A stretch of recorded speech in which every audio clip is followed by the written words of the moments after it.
All right, shalom. Shalom, shalom. First and foremost, I want to give all praise, all honor, and all glory to Yahweh, Bahashem, Yahushai, Baharakodash. I'd also like to give double honors to my elders and apostles at Great Millstone that do root well. And I would like to say peace and salutations to the Lord's elect, the hopeful elect and 1/3. And Lords of this lesson will be edifying and exhorting to the sincere sheep of Yahweh, Bahashem, Yahushai, Baharakodash. And Tawada, Yahweh, Bahashem, Yahushai, forgive me the inspiration to do this lesson. And as the title reads, Christians accept the J's, but not Jake. And I was just watching a video from the elder from Baltimore, which then led me to the original video. So I watched a little bit of that, and I was just listening to the dialogue. And one thing I noticed when it comes to Christians, all right, which really, I should say, it's actually coined white Eurocentric Christians. Okay, let me go here. Just give me a minute. Let's get out of this. Let's put in white Eurocentric. See that? Let's see, white Eurocentrism. Okay, Eurocentrism is a worldview that is centered on Western civilization, or a biased view that favors its non-Western civilization. So let's do white Eurocentric Christianity, okay? And that's really the fruit, Western Christianity, and the origins of anti-blackness, okay? And this is really showing you that the main motive, okay, of the Christianity that you have here in Babylon is under the authorianship, if that's a word, under the authority of Esau Edom. Okay, and let me show you real quick. So I was watching this video right here. I've seen them before, not too familiar with them and their doctrine, but they are in this instant out teaching, okay, and breaking down the scriptures and letting it know. I will say, when it comes to defending the gospel, it is wise to let people know, all right, like him right here, to let them know that the gospel, because he said the gospel's for so-called Negroes, Latinos, and Native Americans. Well, I have to correct you, okay? It's not just for so-called Negroes, Latinos, and Native Americans. It's for the lost tribes of Israel, which mainly consist of so-called Negroes, Latinos, and Native Americans. But remember, you have those scattered abroad according to the diaspora, okay? And real quick, I'll give you a precept for that, because that's what Christians will do when you come up and you tell them, okay, who the gospel, because that's what this video is. They're talking about the gospel. So I'm going to make a point, but we have to keep it edifying first. So let's go to Jeremiah 40 real quick, and verse let's start at 11. Jeremiah 40 and verse 11. It says, likewise, when all the Jews that were in Moab and among the Ammonites and in Edom, see, so you got some Israelites that may look like, you have Israelites that look like Edomites, not may, they do, okay? Not may, you have Israelites that do look like Edomites, okay? But that doesn't mean just because you come up and you look like this, you're going to be accepted, because you have Jake that looks like Jake that comes up and he's not even accepted all the time. See, because at the end of the day, even though it's for truth's sake, we're only out here for the elect out of the nation of Israel, no matter what they may look like. So going back just to finish this for edifying reasons, it says, and that were in all the countries heard that the king of Babylon had left a remnant of Judah, and that he had set over them Gedaliah, this is an Israelite, the son of Ahikam, the son of Shaphan. Even all the Jews returned out of all places whither they were driven, and came to the land of Judah, to Gedaliah, unto Mizpah, and gathered wine and summer fruits very much. So I brought this out because, yes, we're out here for Jake, okay? The Lord is calling his people back. but we do understand that within the gospel and defending it, you're going to have Israelites looking like all other nations. So now that I got that out the way, I just wanted to make that quick point for educational purposes for brothers and sisters out here, because I get it. I understand. When I first came in, I was very pro, I don't want to use the word black, but, so-called black, because we lived a whole life where we weren't accepted. So we found a place of refuge, and we found that our identity is also in a book that our spirit is bound to. So you come to a point where you're very pro Jake, but don't allow your pro for your people to cast away the castaways of our people, because we're the castaways. Okay. But going back to the initial title for this lesson, Christians accept the Jays, but not Jake. So now that I got that out the way, okay. So I was listening to this dialogue. Like I said, anybody listen, I don't know their doctrine as far as what they say the MOTB is. I see that they're wearing t-shirts and fringes. A lot of times when you see Israelites that just wear the t-shirt and fringes, their doctrine tends to be a little flaky. So I'm not recommending anybody, just go and follow them. I don't know their doctrine, but in this instant, I'm gonna speak on this in particular incident. So I was about 7 minutes in, okay, and immediately, okay, he comes up with that same kind of rhetoric when Isaiah came out, all right, going into the gospel. I noticed that there's this all spirit, okay? There's a spirit, well, all. And I'll admit, they were breaking it down about our curses, and I noticed Christians have no problem, they have no problem accepting those who say they are us. They have no problem with that. They have no problem that they're chosen. They don't debate them. I'm not saying there hasn't been an incident, but I noticed there's not a spirit for them to question them more than they question us. Okay. There's a whole brigade of Christians that have dedicated their quote unquote ministry to debunking us proclaiming to be, Jacob, but there's not that spirit against the Jays, but there is that spirit against Jake. See that? I noticed that. Now, let's further go into that. Jeremiah 15:5 comes to mind, so I'm going to grab that. Also, Psalm 50 comes to mind, so if the Spirit has it, I'll grab that. But check this out. This is the narrative that we as a people, okay, deal with, especially in the world of quote-unquote religion. Jeremiah 15:5, for who shall have pity upon thee, O Jerusalem? So when you're going into the scriptures, okay, even like this instant, okay, for you Israelites out there, this is what you're going to deal with. You can have all the precepts, all the knowledge, all the understanding, all the fringes, but understand this: there is a spirit out there that is deaf to your tears, okay? Because you're dealing with the deaf adder. What is that? Psalms 58. Psalms 58. Remember, no matter what you say, hey, we got it out the mud, we're under curses, we're catching hell. They hear you, but they're not listening. Okay. Psalms 58 and 4. Let's actually go to the translations. It says, their poison is like the poison of a serpent. They are like the deaf adder that stoppeth her ear. Okay. So what is this telling you? They're not going to listen. Their venom is like that of a snake, like a deaf serpent that does not hear. So what you're dealing with is a company of people that don't have ears to hear your bemoaning, okay, your griping, all right, your mourning, okay? So that's one thing I notice when I see the interaction between Christians and Jake, okay? Because if you look at all your regular Christians, okay? Now, I'm speaking from my personal walk.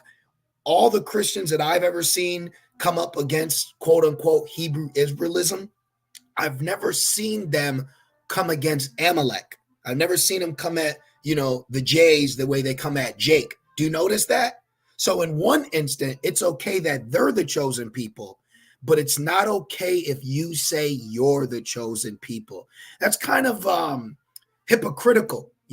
That's a hypocrisy amongst white Eurocentric Christians that I do feel needs to be addressed when you come with this soft words and compassionate and all men. Well, wait a minute. If you say all men, well, we're out here telling you a part of that all men is us.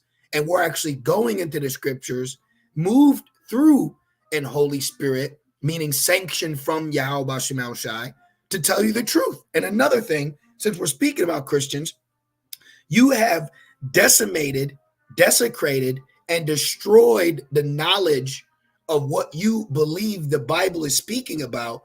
And when the voice of reason, Proverbs, let's go here, Proverbs, when the voice of reason stands out to proclaim this, you come up and just try to knock it back down. Christianity is stagnant water, okay? They don't like that there are breakdowns. They don't like somebody breaking, this Bible's not yours, okay? They act like they own the Bible and you're not allowed to read out the Bible. Let's all collectively agree that Esau Edom has a ideology of supremacy when it comes to the scriptures. And he looks at so-called Negroes, Latinos, right, Native Americans, as basically hush, let me tell you. And you know why? Because you're the evil twin brother. You're the older evil twin brother. So you have this mindset of lordship upon us when we're reading out of the scriptures. But in what you just said is for all people. So we are in the midst of all people explaining our portion with the Bible of reality that we go through in the midst of all people. Proverbs 8:1, does not wisdom cry and understanding put forth her voice? She standeth in the top of high places, by the way in the places of the paths where people walk by. She crieth at the gates, at the entry of the city, at the coming in at the doors. See? You see? So when we stand out there, and push and preach and teach and do all this edification, then we notice this pushback. Okay. No one else is out here. All right. We don't see, I grew up to not seeing Christians out reading the Bible and teaching. And now they were in churches, they were in schools, seminaries, things of that nature. But now all of a sudden, there's a spirit of entitlement that befalls them when they see Jake reading the Bible. Let's be honest. And what you're showing is you're showing that you're Esau, and you're also showing a hatred that you have for your brother. And this is why when it comes to disproving us, majority of it comes from a point of view of slander. Let's get that real quick. Psalms 50:16, but unto the wicked, Malachi 1:4, Esau, Edom, but unto the wicked, right? He's got the dog collar. He's a pastor. He's a preacher. He's an evangelist. He's a deacon. He's everything, he's everything. But if you call yourself that, that's laughable. They always show their hand in their wickedness. But unto the wicked, the Most High saith, what hast thou to do to declare my statutes, or that thou shouldest take my covenant in thy mouth? See? So Christianity has never given us understanding when it comes to the Bible. I didn't even know there was a book called Deuteronomy. Okay, I'll be honest. All right, this is how lost we were. This is how lost I was. And guess what? I used to be a Christian. Okay, I wasn't into being a Catholic. I wasn't into Muslim, atheist. All these little Scientology. I wasn't in none of these religions. I was a so-called Christian. Okay, I went to churches by myself. All right. I went to multiple churches by myself. I got baptized in water, tubs, you name it. All right. I was everywhere. And everywhere I went, guess who had the Bible? Esau. Okay. And I've experienced your doctrine, and you don't have edification. You have emotion. You have a love demon to pacify men of the Lord, and it's not working anymore. It's kind of funny. It's okay for the Jays, but not the Jake. Kind of funny. I'm gonna go back to Jeremiah, but it's just things that make you say, that is kind of funny. What is your take on the people in the land right now? Well, my take is, okay, well, can we go to some prophecies and let's see if they line up? And they don't. And it says, seeing thou hateth instruction and castest my words behind thee, right? When thou sawest a thief, Babylonians, then thou consentest with him, and has been partakers with adulterers. Thou giveth thy mouth to evil, and thy tongue frameth deceit. Christianity is deceit.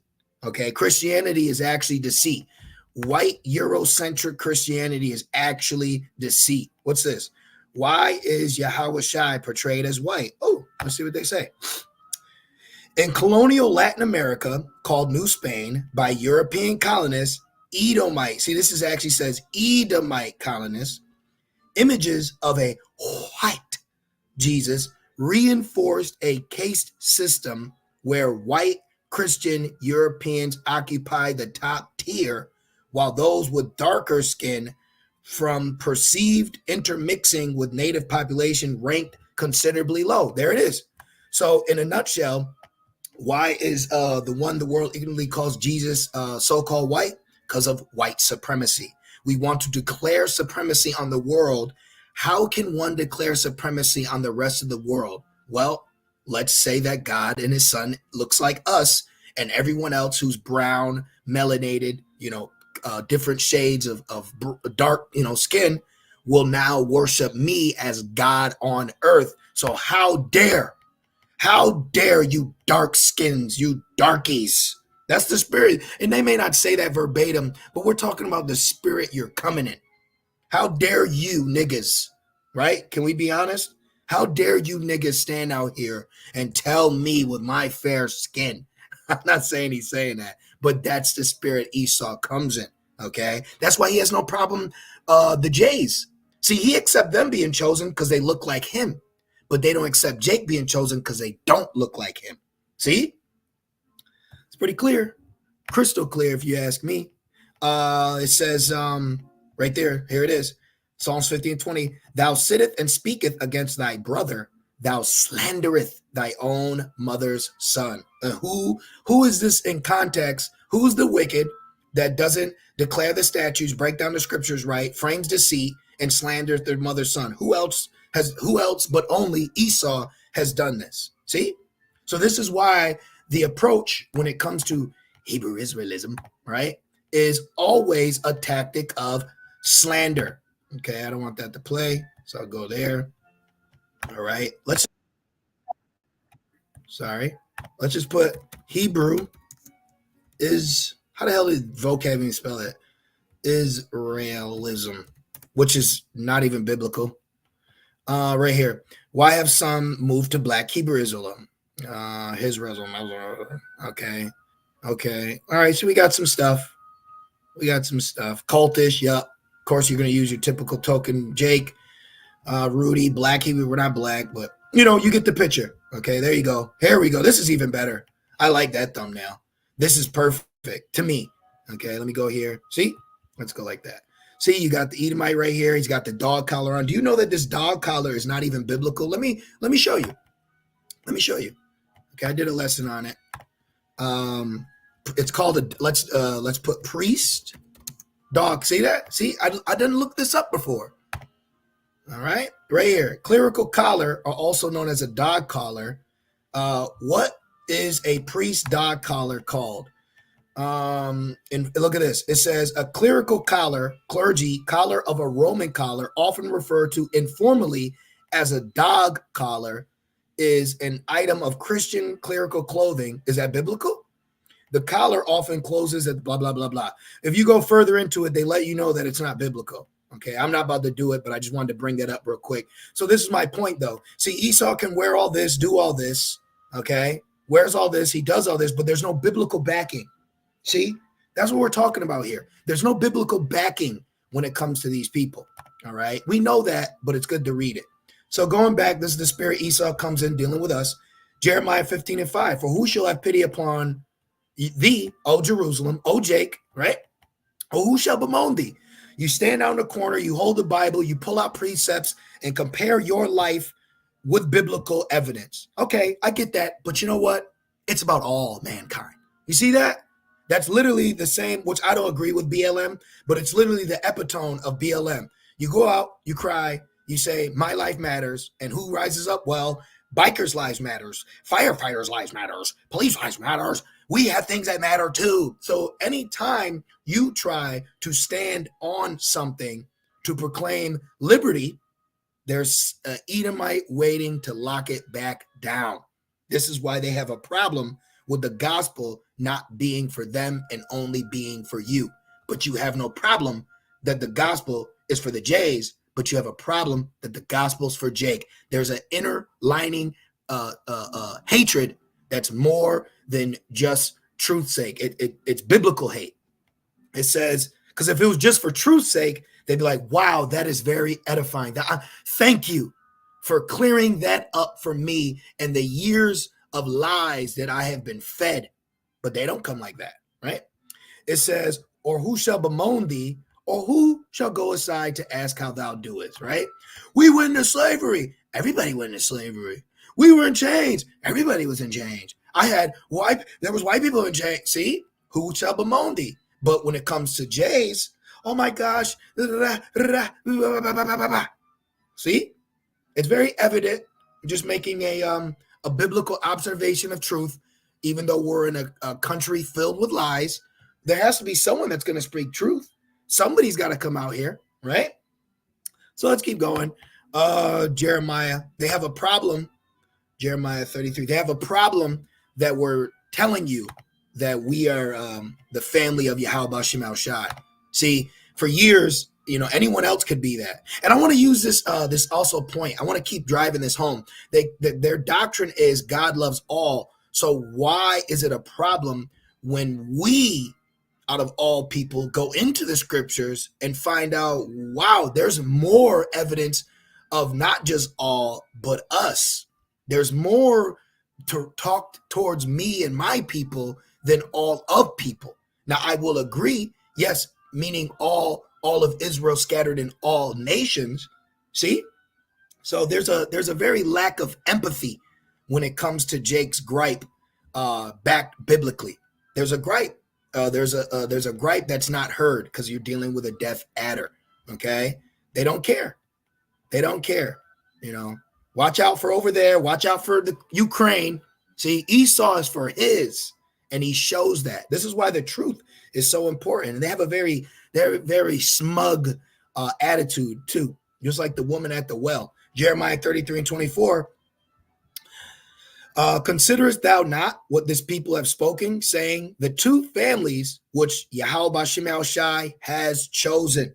So there are two families who the Lord chose. But who are those two families? The two families are the castaways of the seed of Jacob.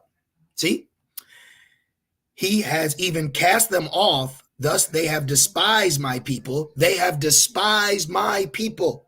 The Lord's people are despised, not loved. And if Jake's love, it's superficial love. It's a jester's love. It's a what can you do for me love. It's a dribble the ball love. It's the 100-yard game rushing love. See?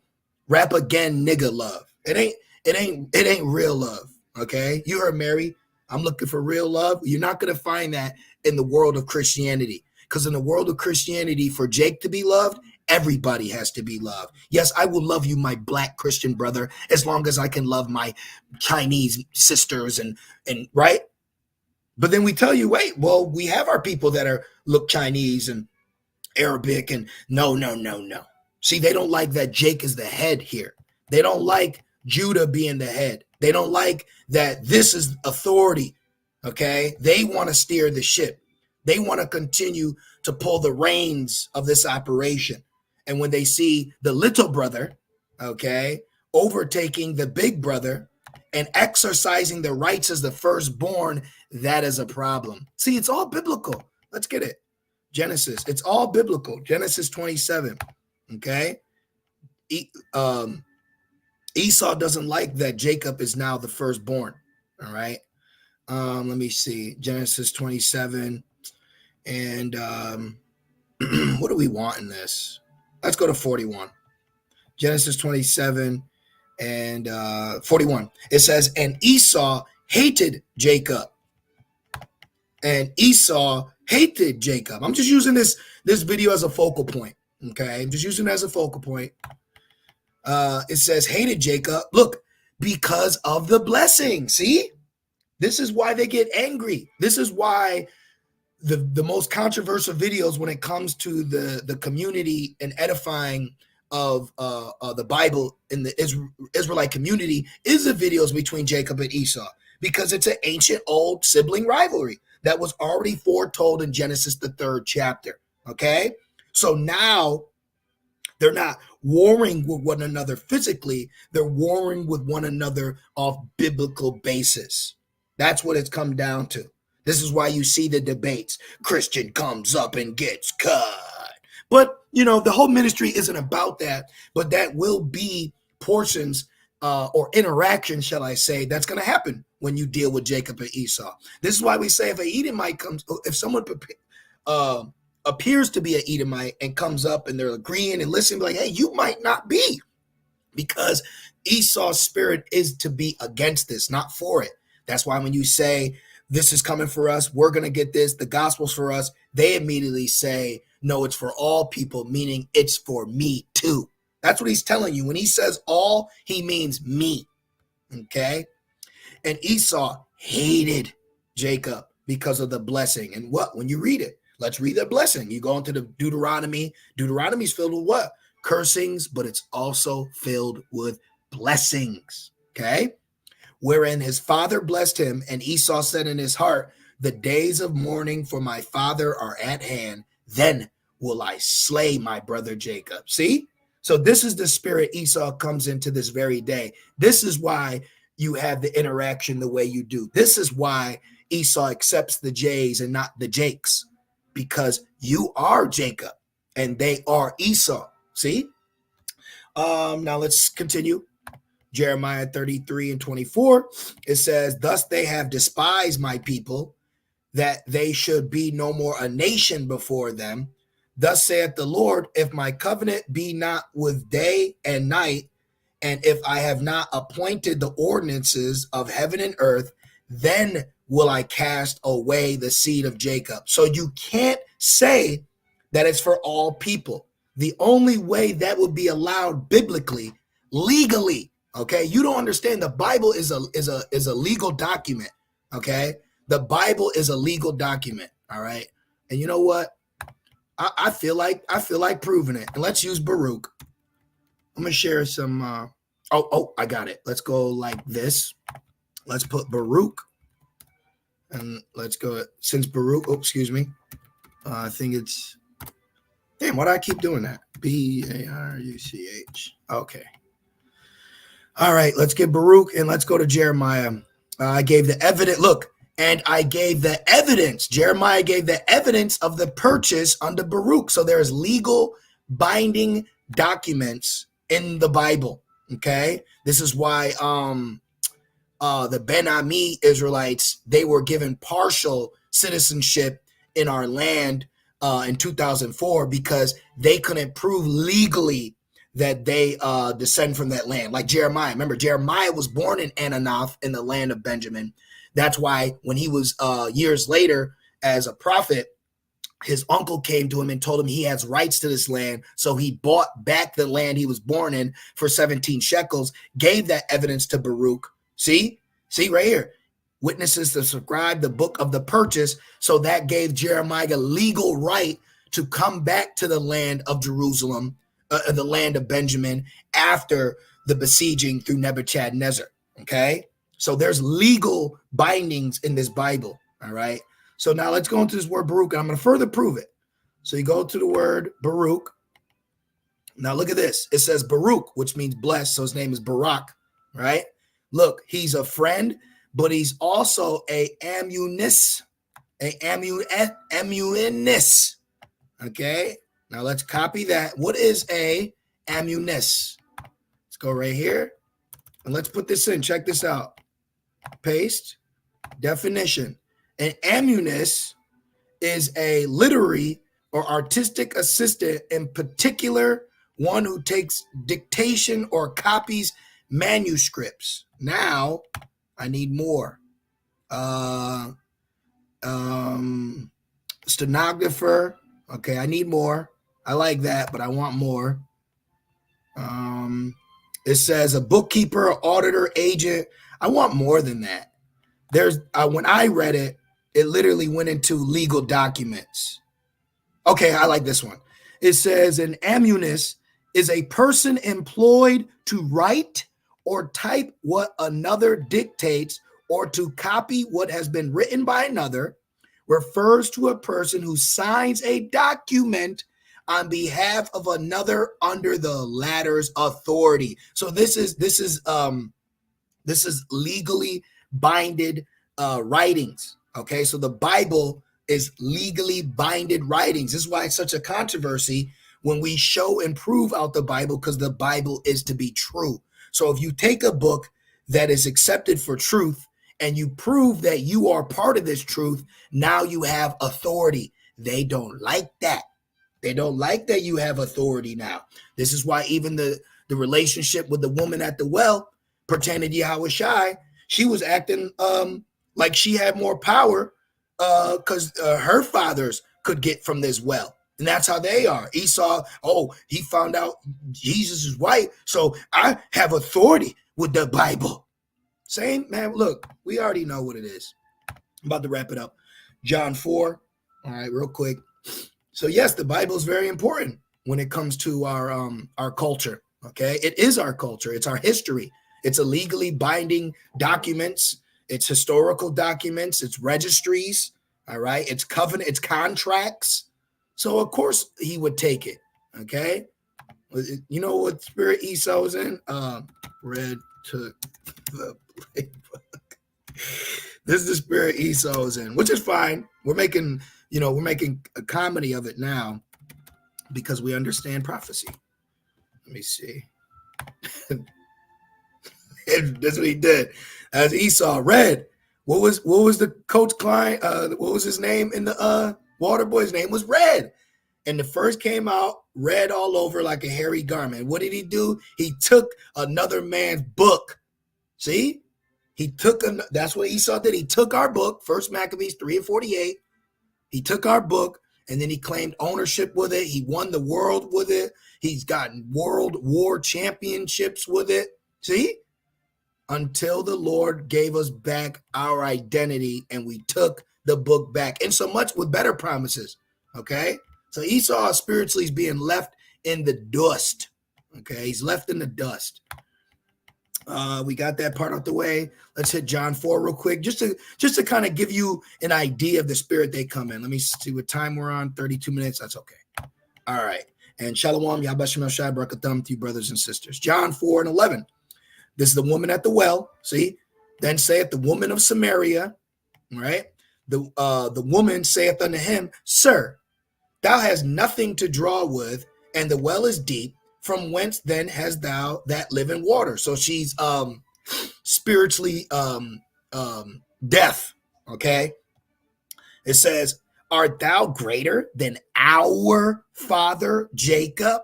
That's how Esau is. Now, I'm not saying this woman is a Edomite. I'm saying this is a spirit that they come in when they have any connection biblically. If they get any little piece of the scriptures, they're gonna take it, hold it, and look down upon you while having it. What do you mean? Is he greater than Jacob? First of all, Yahushai was Isaac in the reincarnation. So Isaac, he had Jacob and Esau. Okay, so you're talking to the father of Jacob, and that's Yahushai. Remember, Isaac was referred to as the only begotten son of Abraham, but Abraham had 8 sons. How can he? I believe it was 8. If it wasn't 8, it was 6. I believe it was 8. Genesis 25. It's a quick Google. But how can Isaac be identified as the only begotten son when he had other sons and Ishmael was the first? Okay, that's why in Galatians 4, it spoke about the bondwoman and the free woman. Okay, but right here, she's trying to ask Yahushai, how are you greater than Jacob? Like now, it's like, we'll do it now. That's the spirit they come, what you going to do? You're going to slave us. Let's do it now. See, same spirit. Okay, pride, entitlement. That's what happens. See what happens when a heathen tastes this book? When a heathen they get they teeth on this book, oh man, they bite right in. They bite, they love it. And then when you come back and say, hey, I'm sorry. Hey, can I get this back? This is mine. This isn't yours. This is ours. That's ours. See? It's just sibling rivalry. Okay. Art thou greater than our father Jacob, which gave us the well? Jacob did not give you the well, lady. Gave us the well and drank thereof himself, and his children were his children. She's talking to a descendant of Jacob, okay? And his children and his cattle. Yahushua answered and said unto her, whosoever drinketh of this water shall thirst again. Right. So you don't know who you worship. Going down, red letter, John 4 and 21. Yahushua saith unto her, woman, believe me, the hour cometh when ye shall neither in this mountain nor yet at Jerusalem worship the Father. Ye worship, ye know not what. You don't know what you're talking about, dude. That's what these people. You don't know what you're, sir, earth to Jim. You don't know what you're talking about. And I know it's hard for you to listen because all you see is a nigga in front of you. But I'm sorry to tell you, sorry to be the bearer of bad news, but we are the people, whether you like it or not. Remember, you had a problem when we got blessed. You have a problem that we have the Bible without your breakdowns. You have a problem that we're not going about with your wine and ideology. You have a problem that we're not your pit bull anymore. You have a problem that we're not your vanguard no more. We're not your Buffalo Soldiers no more. He has a problem with the liberty that has been proclaimed to the nation of Israel. Okay? They have a problem. That's why Yahushua said, ye worship, ye know not what, woman. You don't know what you're talking about. Yes, I do. Yes, I do. Amen. Amen. And then the Holy Spirit. You know how they are, right? Ye worship. Ye know what we know what we worship. For salvation is of the Jews. See? But it goes ultimately to the two families. At this time, the southern kingdom was on the scene, but then you also had the northern kingdom. And that's another thing. You have no problem accepting the Jays, but no one's talking about the northern kingdom. See? So, I was going to go to 2 Kings. But I believe the point is made, because if you want information, why did the Samaritan woman, why was she at the well? Just read 2 Kings, the 17th chapter, and it goes into it. Heathens put themselves in our land and started portraying themselves as us by the customs. So that's why she thought she was a chosen person, just like him. Your forefathers, okay? Your forefathers put themselves in our position. So you were born into a lie. So you believe through entitlement of upbringing that this is yours. This is for you. So when you hear someone who's been showcased to you as inferior, it infuriates you, because you are built off the spirit of pride and ownership to something that ultimately was stolen. And the people that you stole are taking back their property, even themselves, right now, to this very day. And it's mind-blowing for Esau to see it and hear it. It's like you stole a car, and now the car is liberating itself. This is why the gospel is so important. You see? I'm going to end it off on this. The brother, Shalom, brother, GMS Spiritual Arc 144, Shalom. Sirach or Ecclesiasticus 10 and 8. That's another thing, okay? It's okay for Jake to know Sirach and drink it, but it's not okay for Jake to know Ecclesiastes and quote Sirach and teach it. See? Because of unrighteous dealings, injuries, and riches got by deceit. And the Bible is one of the biggest riches that Esau got by deceit, okay? When you go into the scriptures, it says to be assured of what you're speaking is more valuable than anything. Let me see if I can grab that real quick. Yep, it went right to it. Real fast. I'm in the GNT, Proverbs 20 and 15. If you know what you're talking about, you have something more valuable than gold or jewels. So Esau's riches that he has gotten is the scriptures. He has been given authority over the scriptures for a moment in time, so that has gotten him very rich. It says, and the kingdom is translated from one people to another, and so are the slaves. Here's the point. Why is the earth and ashes proud? There is not a more wicked thing than a covetous man. Yes, that's Esau is covetous when it comes to the scriptures. He's covetous when it comes to the Bible. He's covetous when it comes to truth, and he wants to gobble it all up. And he wants to sparingly give it out, and he despises those that proclaim truth over his lies. Such an one setteth his own soul to sale, because while he liveth, he casteth away his bowels. Esau. Oh man, you're gonna be the running joke in the kingdom, man. So I'm gonna leave it right there. I pray that this was edifying to Yahweh Shai's sheep. I want to say call halal, Yahweh Ba'ashem, Yahweh Shai, Ba'ashem Rakakudash. Double honors to my elders and apostles at Great Millstone that do well. Excuse me. Peace, safety, and salutations to the Lord's elect. With that being said, shalom.